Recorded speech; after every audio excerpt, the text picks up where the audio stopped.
Indianapolis, the racing capital of the world. Since 1909, the Indianapolis Motor Speedway has been the undisputed pinnacle of the racing world. This is the place where legends are made and hearts are broken. This is the one race everyone wants to win. For the first time in its 54-year history, the SCCA National Championship Runoffs travels to Indianapolis. With nearly 1,000 entries in 28 different classes, the Runoffs is the biggest auto race in the world. It features the best amateur drivers in the country vying for the title of national champion. One legendary track, one epic race, one shot at glory. The SCCA Runoffs starts now. To borrow a line from Monty Python's Flying Circus, and now for something completely different. And folks, this class is one of my absolute favorites, but it is as different as it gets. There you have a look at the field for a class called Formula 500. And it utilizes two different power plants. There's a 500cc engine, Jeff. That's basically akin to a snowmobile engine, which means they have a very different drive plane to them, doesn't it? It does. It's a centrifugal clutch, which is there's no shifting. You just put your foot down, it engages itself and pulls. And you saw the number 60 there getting pull started like a snowmobile motor or a lawnmower there. And then you have the 600cc's now. They're a little bit more restricted, but that's a traditional motorcycle engine with a sequential shifter that you can shift these cars out. And I remember back in the days when you had the old F440 engine cars, so 440cc. So, and it's one of those, you got the arrows, the diffuser on these. Most of the chassis are home built. We've seen some Invader carts, different chassis there, the Nova cars, and of course you talk about Novak with the Nova car, a lot of different chassis, and you know, to where now there's shops building these chassis and manufacturers doing it. Well, a big one over the years has been KBS with theirs, Red Devil as well. It is a serious class. We have 38 of these machines ready to go here. And this, as I said, this one's going to be fun. Now, these cars with that very short wheelbase and the relatively small tires, they're grippy for the size of the car, but this long straightaway, short wheelbase generally doesn't mean particularly stable. They're going to be amazing on the infield, but interesting on this straight. It's going to be fun to watch, and I've been looking forward to this one all weekend long. Joining me, of course, is Jeff Lepper. I'm Greg Creamer. Haywood Wagner down in pit lane, and these machines are getting ready to go. You have a look there at the 07 of Calvin Stewart. He, a former national champion a couple of years ago, and this is the track they're going to have to deal with, Jeff, as our track map is presented by Mazda. Well, you talk about the instability of these cars and the little teeny tiny wheels and tires and wheelbase these cars have. Going down this long front straightaway into turn number 1, there's a hard bump in the transition there. We'll see how they handle that with the arrow and the downforce and the low ride height through turn number 2. Tight left-hander into a sweeper in 3, hard on the brakes in 4, and you want to let it get out as quick as you can for the kink in 5, and that triple, sometimes quadruple apex turn 6 and 6A complex onto Holman Boulevard into turn number 7. In these Formula 500 cars, you should be flat out through the S's, turn 8, 9, 10, and then on to the oval portion in the oval turn number 2, a very hard bump in transition. We'll see a lot of these F500 cars taking that transition later on as they enter down into turn number 12. It gets less drastic of a change the later you go. Turn 13, a hard left, onto turn 14, and back down the straightaway to complete a lap here, presented by Mazda. Absolutely, 3,700 feet down this front straight, and with the ride heights on these cars, you're not going to see them pounding curbs like you see in other cars. These are a challenge to drive, Hayward, and I think that's one of the attractions of this class. 80 inches, guys. That's the wheelbase of these things. 80 inches. There's cars here that have more width than these cars have between the wheels. Take that, add a live rear axle. Whether it's the motorcycle engine or the snowmobile engine, it's chain drive to a live rear axle, and then you take all of that, and the suspension on these cars is basically a series of rubber pucks. There's no springs, there's no shocks. When that's working well, these things are blazing fast. It's one of the fastest Formula classes. It's now faster than F. It's approaching the speeds of some of the winged Formula cars. When that's not going well, these cars are a nightmare. Yeah, absolutely. And one of the things that you'll see with that very short wheelbase, if they spin so fast like a top, and then they stop and drive off. It's a very unique class, and they have produced some absolutely phenomenal racing. And one of the reasons is we've seen some of these other classes with some of the bigger cars, Jeff, 6 abreast down this front straight. It's probably could do 10 of these. I mean, it's going to be that furious. Yeah, it will, and they're so closely matched, too. The times are really close in the qualifying order as well. You know, 1:43.1 was the pole, and most of that did that in the cool, but you got to go all the way back to about 10th or 12th before you start getting back in the 45s, 46 second range. So we'll see a lot of battles all throughout this course and seeing how this plays out here today. And you see the different layouts here, and you can see the exhaust up on top, the little tuned pipes. They do that for more torque, depending on how you want your pipe tuned in your engine. You look for every little advantage you can get. And this has also proven to be a fairly decent launching pad for drivers to move on to greater things in the pro ranks because of the challenges of driving these cars. Andy Lally got his start driving a Formula 500 car, and Patrick Gallagher, who of course went on last year, won the 2016 Global MX5 Cup and got that great award in 2010. Was able to, or excuse me, the 2017 award for Gallagher, won this in 2010. So it is a platform that offers some great challenges. And the guy that is on pole in that sort of hot pink, if you will, number 34, that's the Environmental Protection Agency Scorpion S1 Suzuki powered machine, is Wiley Clinton McMahon. And yes, his name is Wiley. However, he's that kind of a driver too. He is wily, he is cagey, he knows how to get it done. This was his second pole at the runoffs, and he's had 2 seconds over the years. He is chasing gold, he wants it badly. The guy that qualified right up alongside the defending champion Stephen Thompson in that TR Fabricating Hoosier, and that is a TR1 Stinger Rotex powered entry from TNR Fabricating. The driver who sat on the pole last year and ended up 9th after a surprise spin, a former champion. That is Calvin Stewart in that white 07. Could only muster a 7th place qualifying effort. He's got Barry Luderick, Jeff Jorgensen, who's making his 11th start in the, or the 12th start in the runoffs. Michael Mueller, who's a 2-time national champion in this category. Thomas Deem, who was 3rd last year at Mid-Ohio, all in front. It's going to be an amazing race. Yeah, it really is. And you see the battle that we'll see here. Not only a chassis manufacturer, the engine manufacturers are all going to want to battle.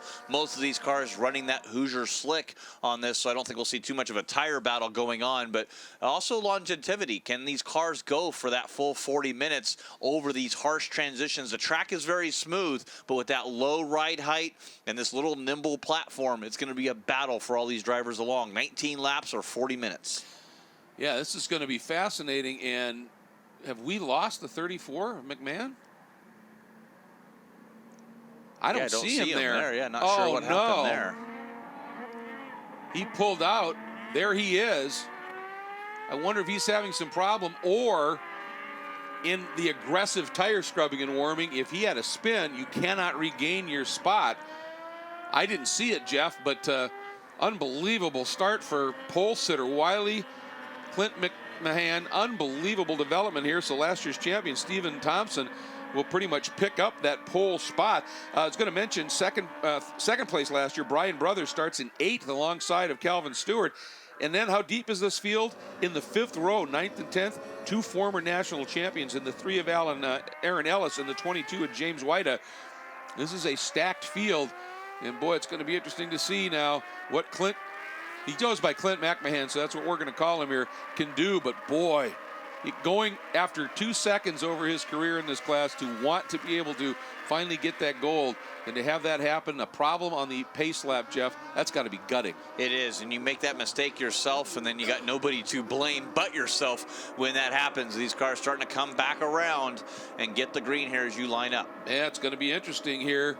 And just the way things shuffled, it's interesting. It's just that inside row was just moved up. So basically, assuming pole is Barry Luterick in that orange number 127. But here we go, coming up to the green, 19 laps of racing, about to unfold, Formula 500 at the runoffs, and there it goes, Jeff, that massive fan out. And these cars, they can find a place to run. Way down to the inside comes McMahon, down in the dirt and the marbles and the like. He's got to be careful when he gets down to the turn. He's inside of Calvin Stewart, deep on the brakes for McMahon. And Thompson, your defending champ, runs wide. Yeah, and you get these cars into the dirt, they bing up those diffusers. You don't want to mess those things up, but the aero is so important here with these little cars going down the straightaway. But Cal Stewart gets a great run into 3rd place there. Won at Daytona in the runoffs in that, and actually earning the Mark Donahue Award from Road Racing Drivers Club for what he did there at Daytona Speedway. But coming from even farther back than Stewart, McMahon into 2nd by the time they exit turn 2. What a rebound on the start. Having the opportunity to have that inside line has paid off nicely for Barry Luterick. Well, no, big spin in the there. background, but way out of every. That's what I talk about. See how quick that snapped and then settled again. So they should be able to get going without a big issue here, but it was your second qualifier. Stephen Thompson has been buried, Jeff, back in 5th. That's the number 63, I believe, that spun back around there. He'll be back underway. No harm, no foul there with contact. But look at the battling here, as you can see. And with the arrow that these 500 cars make as well, you can see how quickly they can change direction. You could be mid-corner and snap around somebody just because of the grip that these tires have, as well as the arrow these cars perform. Another great start by big time on the brakes. Lock up there for the 37. Huge, Thompson down to the inside. And Aaron Ellis, that's who he's racing right there in that number 3. That is the Suzuki powered, and it's a chassis called the Ellis Motorsports AE13.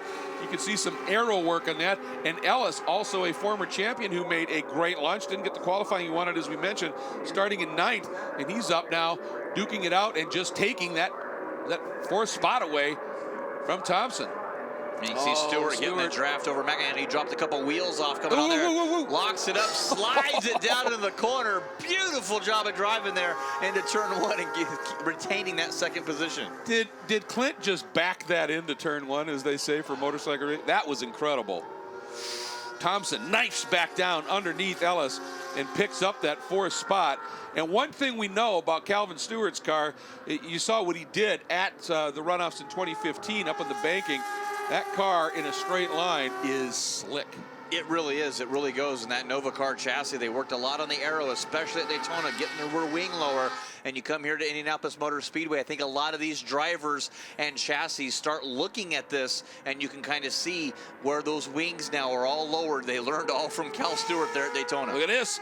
Change for the lead as Clint McMahon just dove to the apex into turn 7. And Jeff, you talked about how for these cars, that what is normally a little tighter corner for some of the bigger cars here, turn 7, you can just roll ridiculous speed through there. And Clint turned in early, made it stick, and he has now taken the lead away from Luderik. You're talking about that Nova car chassis. They actually use that fluid dynamic, the carbon flow, and to see that for the aero on that car. So it tells you the development, even on the Formula 500 level, some of the technology here, all the way down to SCCA club racing. CFD, Luderik backing that tire off. That normally would have given, I think, a good run for Thompson, but he had to check up so he didn't get into the back of him. But yeah, when you're using CFD to design bodies at this level, that tells you how serious these folks are about that. And tell you, Stewart, that car is definitely quick in a straight line, but when you trim it out, even at this level of car here, you don't have massive wings on these cars. Ooh, big lockup for Thompson.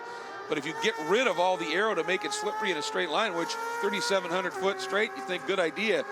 But obviously he's struggling on the infield. Yeah, you got these 90-degree corners and these hard sweepers where you want that downforce to pin that car down.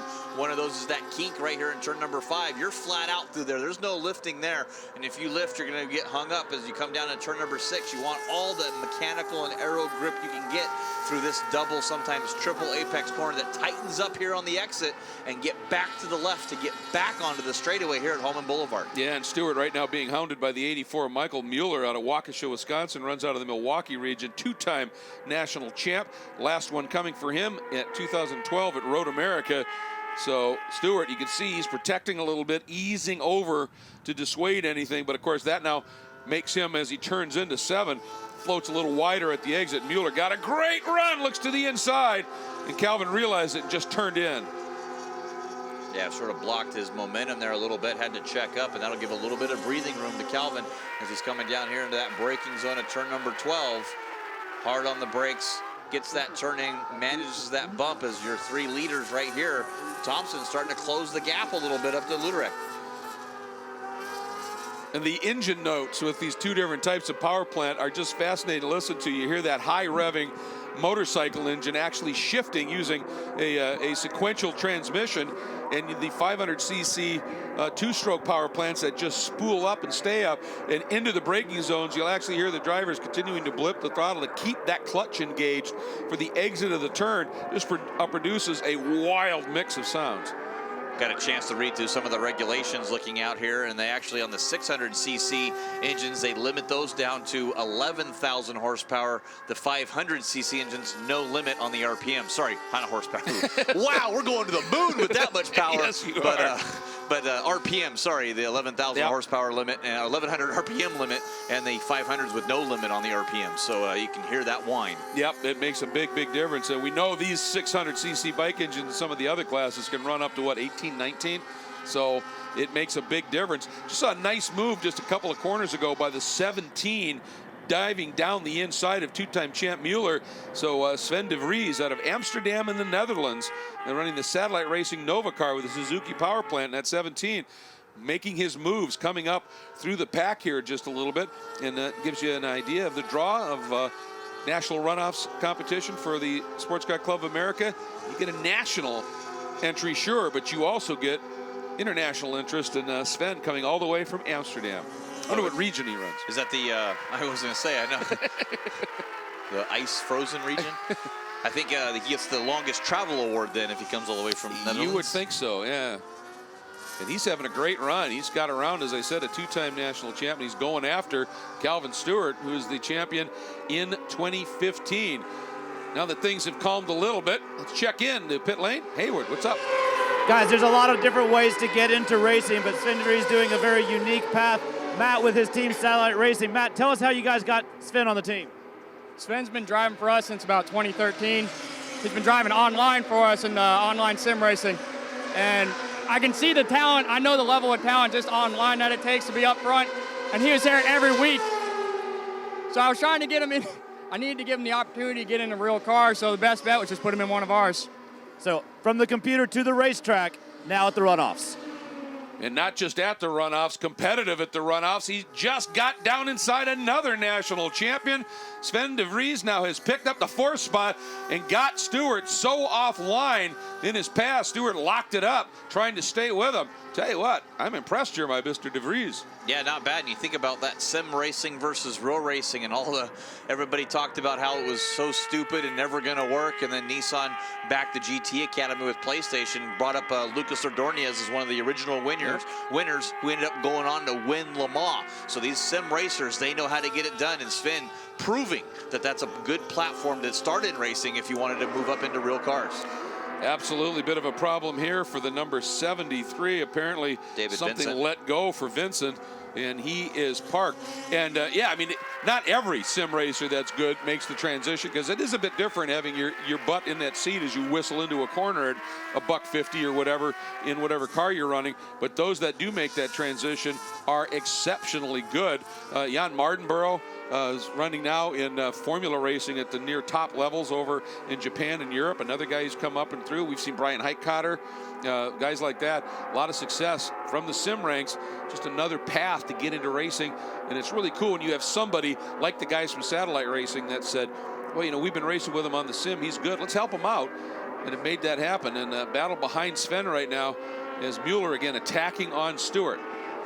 Yeah, Aaron Ellis, I believe that's the number 3. Oh, yep, sure is. Yeah, so Ellis actually getting up on to Calvin, working that draft down the straightaway here, and it seems like Calvin's car just does not quite look happy compared to where it was before. I think if it's gone away, or he had a couple of times where he's locked the brakes up there, but you know, still a little cooler down here.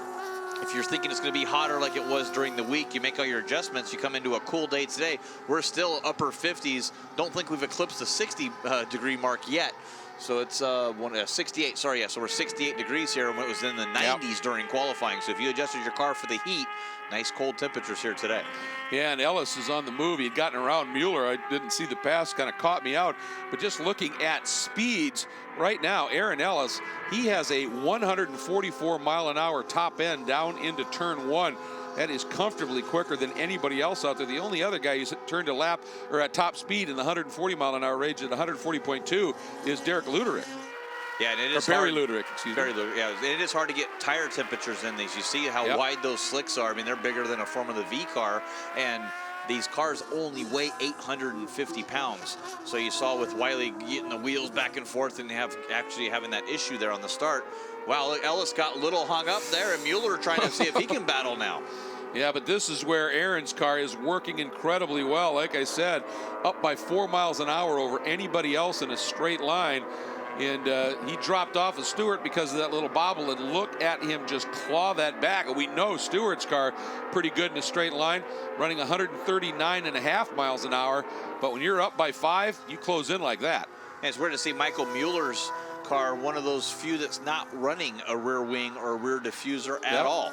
And I saw that since the beginning, so it wasn't like it got knocked off in the race. So looking at a different aero package and the different tunnels that he's using on his car.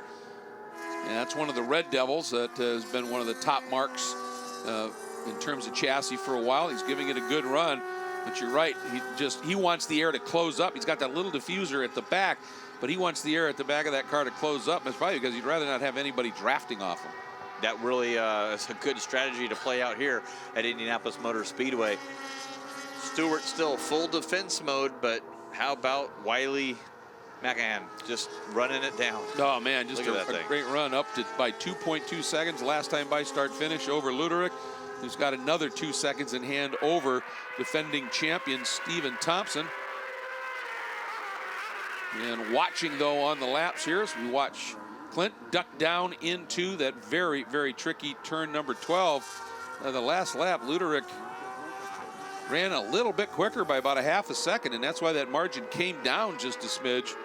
Luderik giving it a run, and Thompson not quite able to match that pace. Luderik looking pretty strong right now.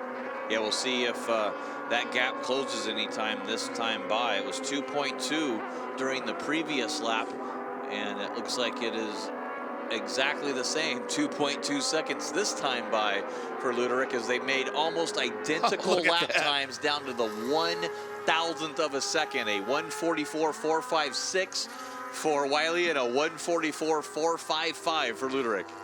That's unbelievable how close they're running. Look at that. 37 of Thompson just rotating that car beautifully through turn 4. And you just peg it all the way through that little kink.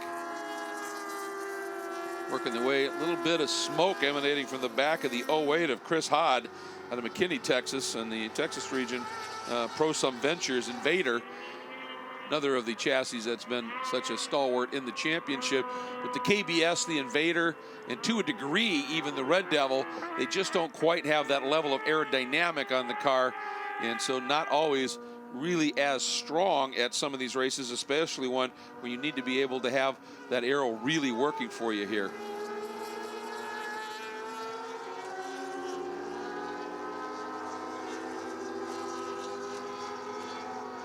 Starting to catch some traffic now, and this is when with these cars it can get just a little dicey here. Everybody giving each other a fairly wide berth at this point. Just went by John Pickle, the 198 out of Fort St. George, Atlanta region, in the Favor Developments, and Pickle Timber Nova car. Thompson did. And back up onto the speedway here, onto that front straight. And there is your top 4, top 5 when you count DeVries right there, top 4 when you count DeVries in the background. And then there is your 5th place car, the white 07 of Stewart. But Sven DeVries doing an absolutely superb job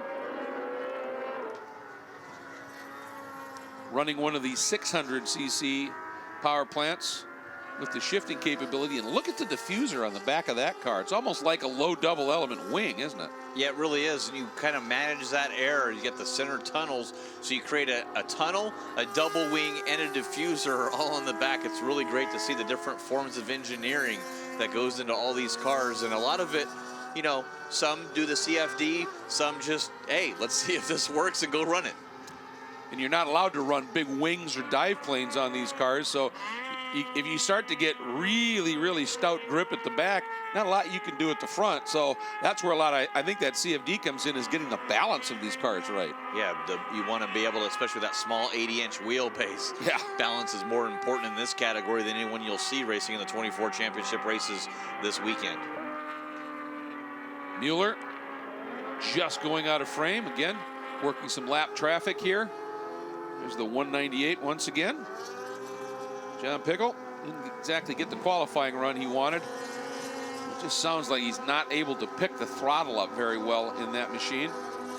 And that's one of the things, these are tricky to tune as well and to really make work. And if it's off by just a little bit, again, because of the power of these machines. It's a little bit of a struggle sometimes if you're not really clicking in terms of having those motors turned. Clicking it away up at the front is Wiley McMahon in the number 34. That margin had dipped to about 1.6 last time through. He's brought it right back up to 2.3 seconds, having a good run. Will he finally get his first ever gold at the Runoffs? We'll find out when we come back to Indianapolis. Coverage of the SCCA National Championship Runoffs is presented by Mazda. Driving matters. Can you feel something without touching it? See something with your eyes closed. When everything is designed around you, the driver, you can.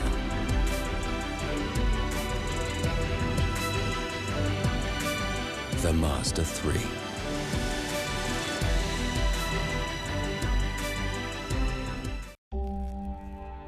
Every stitch is a part of me.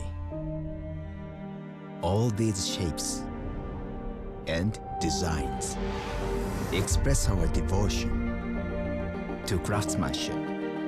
I want people to feel our passion when they touch it and when they drive it. The all-new Mazda CX-5.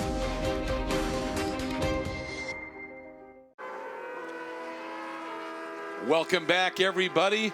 There is your leader here in the run for the gold for a great little class, Formula 500. I've always enjoyed this class. When I first started announcing the Runoffs, I didn't want to say how far back it was at Road Atlanta when they were there for so many years. Thank you so much. That Here for you, buddy. Knife will come out later. For you.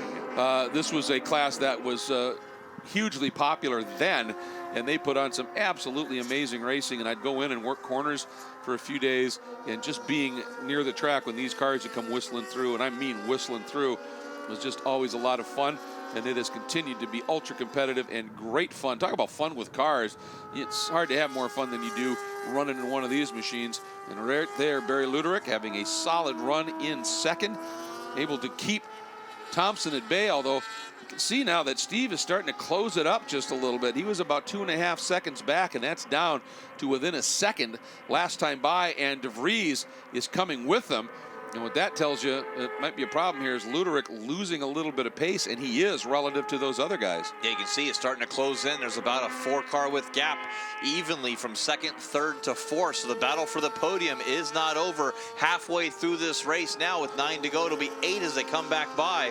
And a lot of tire on these cars, but you still can't abuse them and heat up those tires and start getting loose. And I see a lot of, like, I think Luderick's kind of going like that. Thompson keeps, I think he's flat spotted one of his tires because you keep seeing him lock up that tire when he unloads that right front. Yeah, absolutely. And of course, he's pushing awfully hard now. There it is again. It'll lock up again. In his pursuit here. That time the left, oh, look at that, a little bit of a slide. He is throwing this car around, but he's got some speed here. That killed his momentum just a little bit. But Luderick now is under immense pressure, and you can see he's already trying to bob and weave, and that's all in trying to break the toe, because these cars are so effective when you can get up and draft on somebody, and that happened right in front of Hayward down in pit lane. Guys, I'm here with Jeff Jacobs. Jeff, you were at the SCCA Solo Nationals this year as one of the chief stewards. Now, this event, 1,327 drivers, but that also means 1,327 workers. What's that community like? It's such a great team effort, both on the worker side and then on the competitor side. You see people working together not only to keep the course running, to keep things running on time, but then also helping out the other drivers in their class.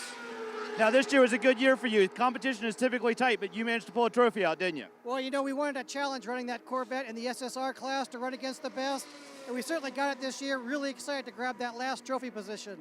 Everybody always happy when they get a trophy. Of course, Clint McMahon, no stranger to autocross in these very cars. Back to you guys. Well, you can hone your craft, that's for sure. And like we said, if you can autocross, you can road race. It teaches you line recognition and car placement. And Thompson almost placed his car in a rather untenable spot right there, recognized it right at the end and just dipped out of it a little bit.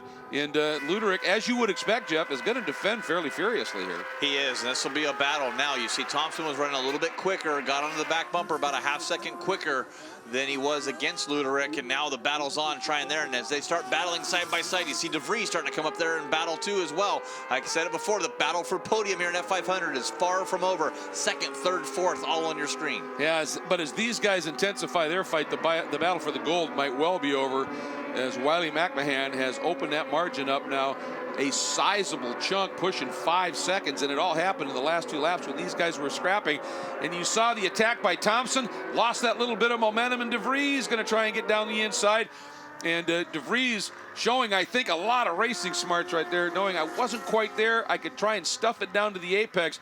We could touch, and even if we didn't, I was going to be slow out of one and lose whatever I've been able to generate here. Ooh, Luderick running way wide and could not get over in time to defend, and through goes Thompson. Look at DeVries trying to sweep the outside, Jeff. And he'll get a braking zone down here to the inside if he can get it done. He does not, but Luderick trying to go back to the inside as Thompson runs a little wide. He's taking that traditional arc, making it a single apex, where the two drivers behind him doing the double apex through turn number 6 onto the straightaway here. Let's see if DeVries has anything power-wise or the draft-wise. Far from over here as a defense to the inside. Oh, and Luderick got a tremendous run out of 6A, and that allowed him, but he had to really get on the binders to make the turn into 7. And now Thompson going to attack, and DeVries once again, I think he's, nice move by Thompson, established to the inside. And Luderick just said, okay, I'm just going to run a little wide of the apex here.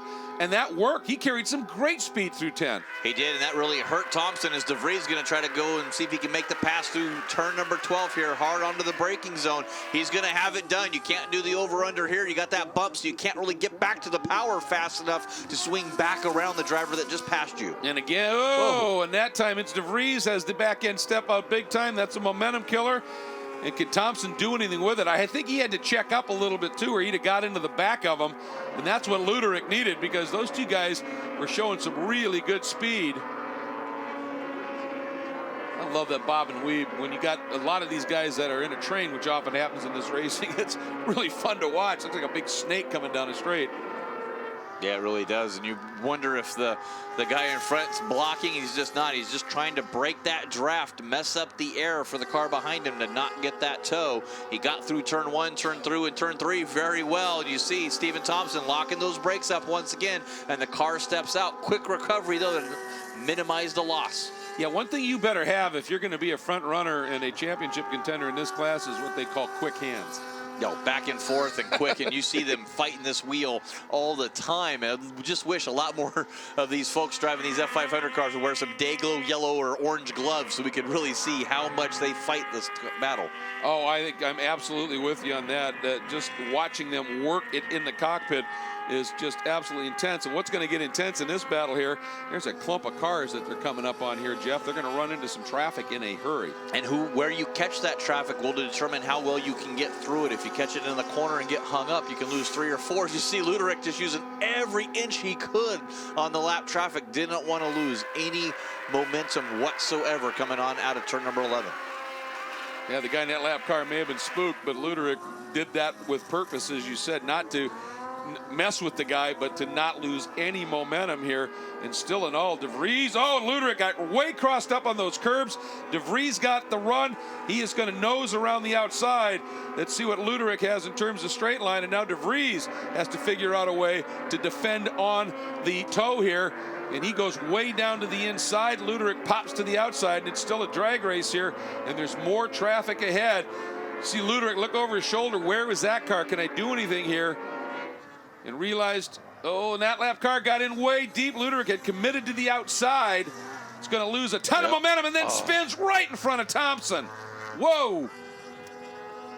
Yeah, it was just a matter of you get debris and dirt on your tires, you hit back to that asphalt, you might have the wheels turn just a little bit in these little 80-inch, and unfortunately these cars, I don't believe any of them have those onboard starters, so if you stall it, you're done. As you see, he just got a little too deep in there with that lap car, tried to stay on it, and once you get over that bump and it unloads the car, and Thompson did a great job trying to avoid him. Yeah, he did, didn't he? And you're absolutely right. Just that little bump when he hit the backside of that curb, coming back onto the track, snapped it around, and he is parked, no fire in that engine, and you can imagine he is just disconsolate because he was in a battle for a national championship. Is that Calvin? It is. Something wrong with the 07 of Calvin Stewart. That's the Novacar Blade machine. Something has gone awry. He's just pointing everybody by. That's a tough break. But Sven de Vries, absolutely, I think, the story of this race. I mean, obviously, Wiley McMahon up by 6.5+ seconds, so you got to give it to him. But Sven de Vries, just really a remarkable story here. Started 11th, now runs in second. This is a big story developing here for the young man from Amsterdam. Well, he was second quicker the previous lap was de Vries than your leader. We'll see what he is at the line here with that passing back and forth. I'm not sure that he's going to go any quicker, and sure enough, he was almost a second slower that previous time. So yellow flag as you see de Vries kind of pointing him back by, saying, okay, well, I got to fall back in here, so let's stay line to stern. And that is for Luderic's car parked there on the inside. Safety crews are on scene getting that car removed. And you can see that Thompson briefly got hung up behind one of the lap cars, that black machine, and he had nothing he could do. And the black car understood it. As soon as they cleared traffic, he made sure he was out of the way and let Thompson just flow through. So this battle for that silver and bronze not yet settled. Ellis right now has not been able to run with this duo here battling for second and third, Jeff. He's dropped back now almost 15, 16 seconds behind these two. So McMahon has the big lead, 7.5 seconds right now. This is the battle on track.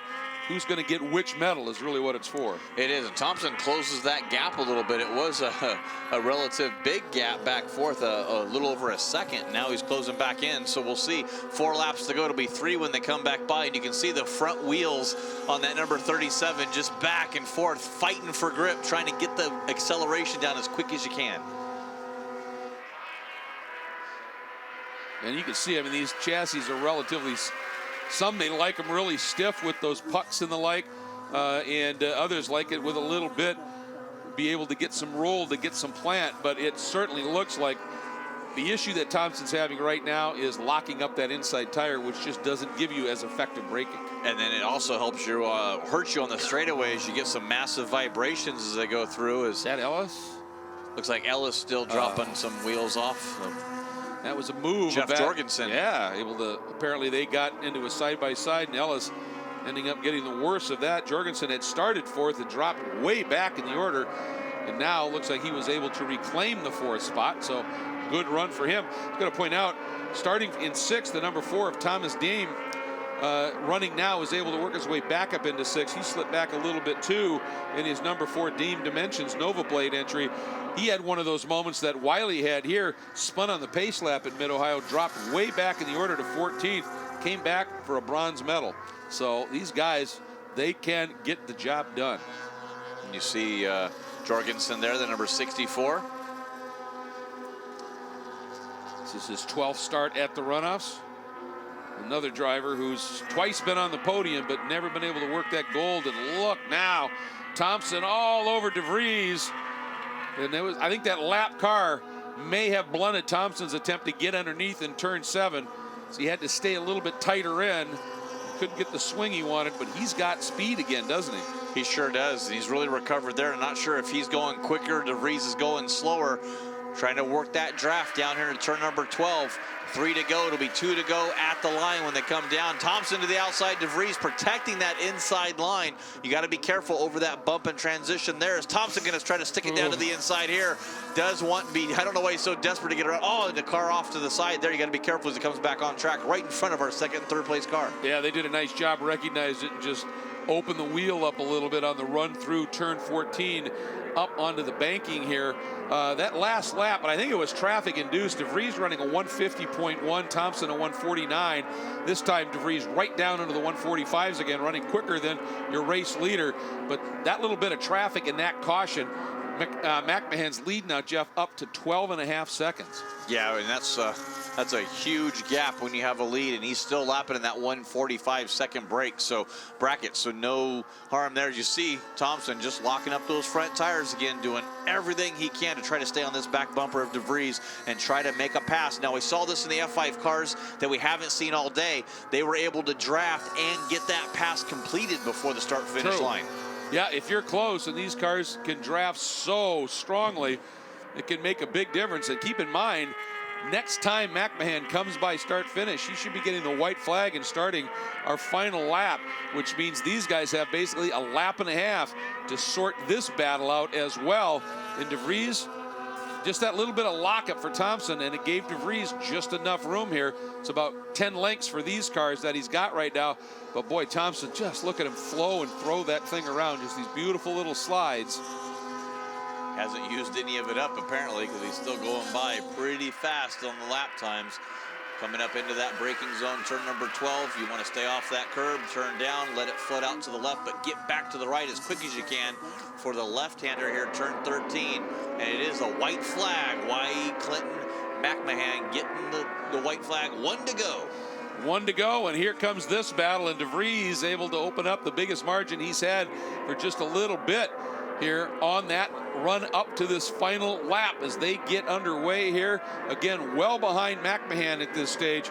These two guys are great battle, and they too have a fair amount of margin back to Jorgensen in fourth, but number 4, Diem, is closing on Jorgensen in a hurry, and Mueller's not that far adrift of them either, so tremendous battle for the fourth spot as well behind these two.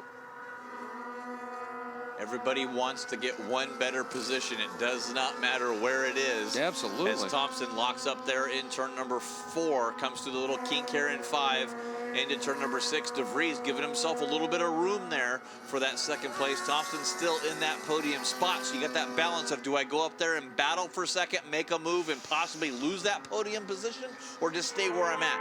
Boy, and DeVries just flowed some speed around that lap car. And look at Thompson drafting off that car just for the little bit. He will do anything he conceivably can here to carry some speed. But DeVries, the way he went around that lap car, Jeff, he flowed so much speed, it gave him another few car lengths. Yeah, just able to pull that gap is, I don't think Thompson's going to have anything for DeVries unless he makes a mistake down here in those couple of trances here. So Wiley coming through, Here he turn number comes. 13.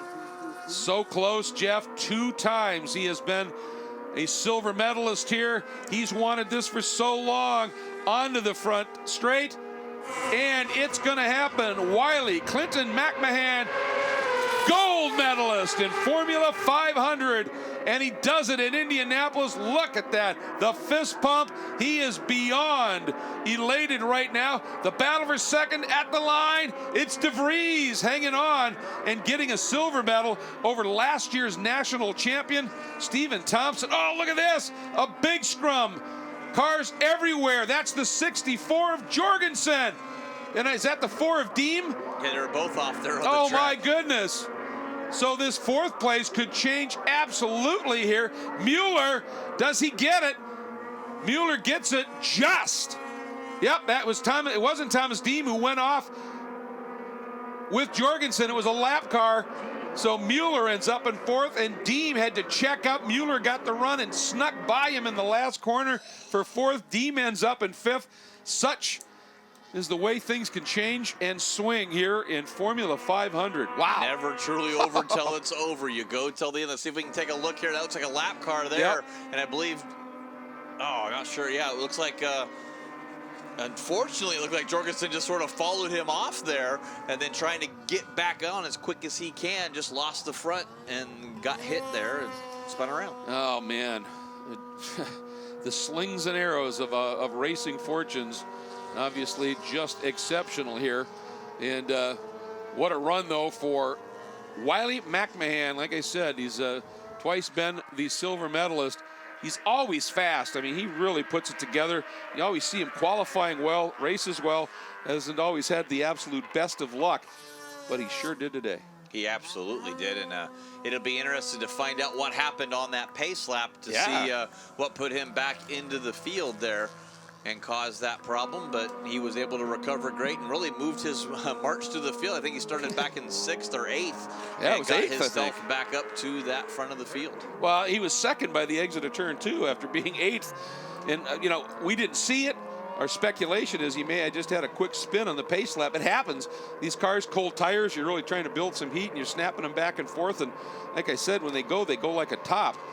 And I'm guessing that's what happened. Don't know for sure. Oh, and he misread the signal, and they're saying, nope, you got to continue on, man. You got to go up to where the gold medalists play. And now he is going to do just that. Great story for Sven de Vries. And runs out of the Southeast Division as part of that team we were talking about. We had the great interview from Satellite Racing. And a good story for him. Want to say a big thanks to Scott Conway, who not only has done a great job providing prep book and information that we use, but also has been sitting at home watching our coverage and shooting his notes every once in a while. So Scott, brilliant job again by you, my friend. Really, really appreciated. And look at that. For Clint, the gloves are coming off, helmet's coming off, and Hayward is standing by. I got to get something to drink first, man. Oh, he's definitely hurting. Got a water? Anybody got a water? He worked hard, no question. These cars for Absolutely. 19 laps around this place.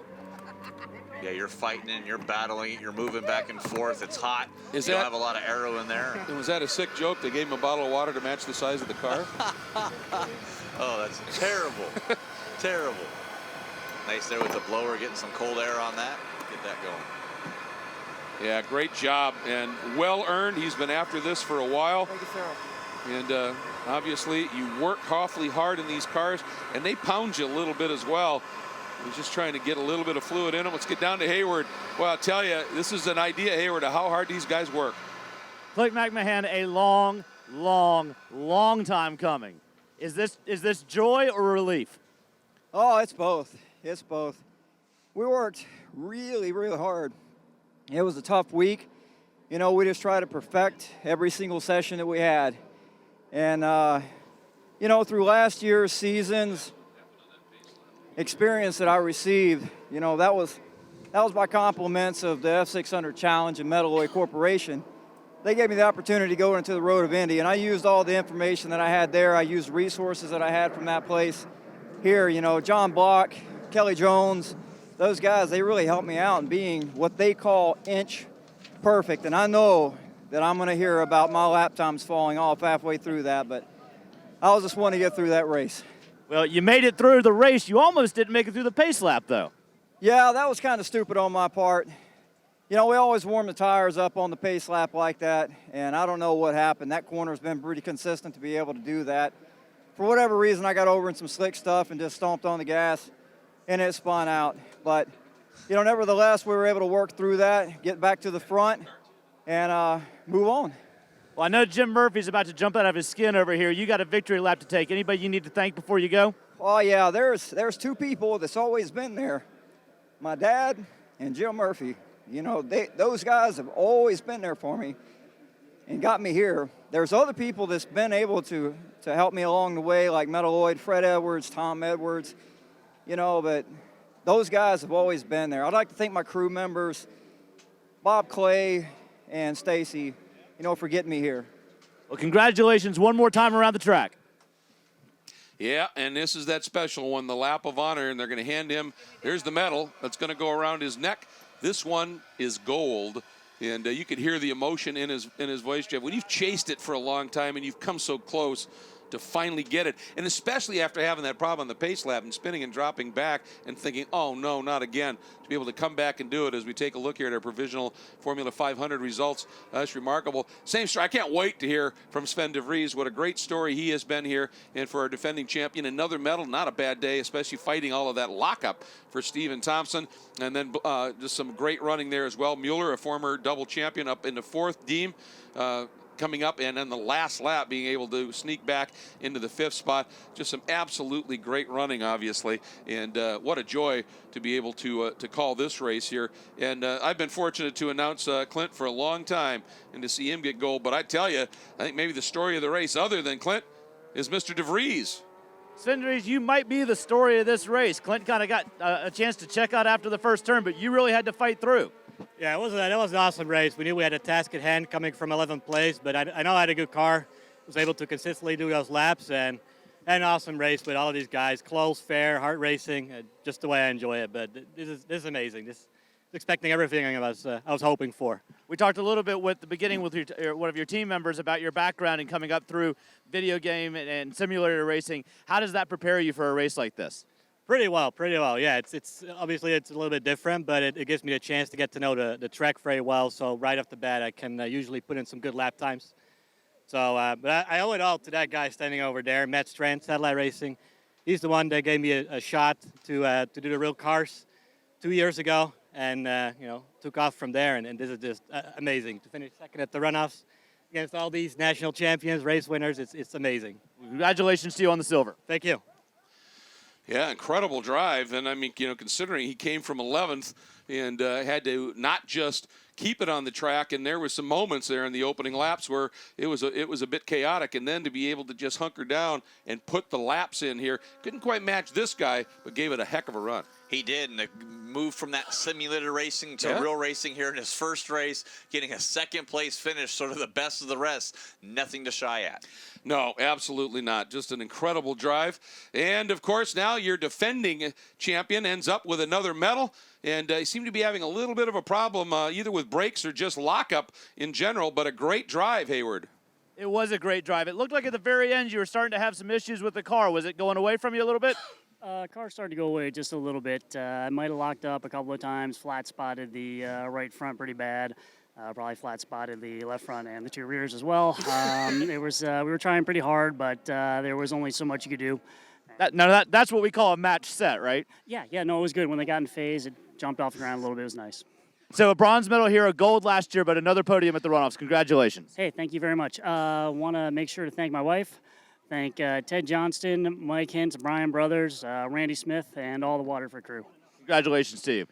Hey, Greg, we've been watching Clint for a lot of years, and I just wanted to say before we go away, not only congratulations to him, but that is the calmest I have ever seen Clint McMahon in my entire life. That tells you how exhausting that drive must have been. Yeah, I think it was a combination. You're absolutely right, Hayward. I think it was exhaustion combined with emotion. And it just, that'll just park you. And when that emotional release, when that happens, it can just take it out of you. It's a special moment, but boy, it can zap you. It really can. And you take some of a look at the highlights here in F5. Cars all over the place, 6, 7, 8 wide down the front stretch here, down in that tight turn number 1. Early battling along with Calvin Stewart and Sven de Vries. You see the Thompson and Luderik there with the problems he had a little later on. Yep, just some furious action. Here's what you were talking about for Luderik. Looked like he might have been able to at least hang on. And then the snap spin. Thompson, brilliant avoidance there. And it was just that kind of a race. We had attrition, as often happens. Calvin Stewart into the pits. But for Clint McMahon, he finally gets the gold medal. And then this moment for Jorgensen, who'd worked so hard to be up into a shot at the top 5. That's just how things fold. So it's going to wrap up our coverage of Formula 500 here at the 54th running of SCCA's National Championship Runoffs. And it also wraps up my contribution to the event here, and just wanted to say a special thanks. Certainly, big thanks to all of my fellow announcers. Jeff, always a pleasure to work with you. We do it so often. Rick Benjamin, Dorsey Schrader, and of course Hayward Wagner down in pit lane, just doing yeoman work. I also wanted to say just a huge thank you to all of the SCCA members who helped make this really an exceptional event. Thanks to the Indianapolis Motor Speedway. Talk about a superb host. Absolutely delightful. Massive thanks to the entire Apex broadcast crew. Been here for days doing setup, then staffing cameras and control room for long days. And most of all, a huge thank you to the head of Apex broadcast, Clark Cameron, who is truly a jack of all trades. And what makes it special, he's a master of all trades as well. He makes this all run so smoothly. Folks, it's been a pleasure. I look forward to being back with you hopefully next year. We've got Rick and Dorsey coming up for our next couple of races. And Jeff, you're back for the last one of the day. So take care, everybody. Coverage of the SCCA National Championship Runoffs is presented by Mazda. Driving matters. Every stitch is a part of me. All these shapes and designs express our devotion to craftsmanship. I want people to feel our passion when they touch it and when they drive it. The all-new Mazda CX-5.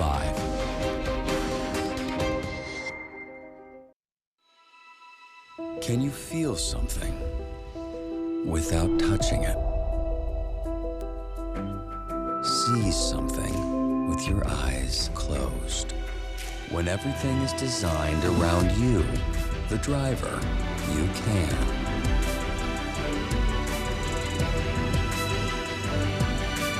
The Mazda 3.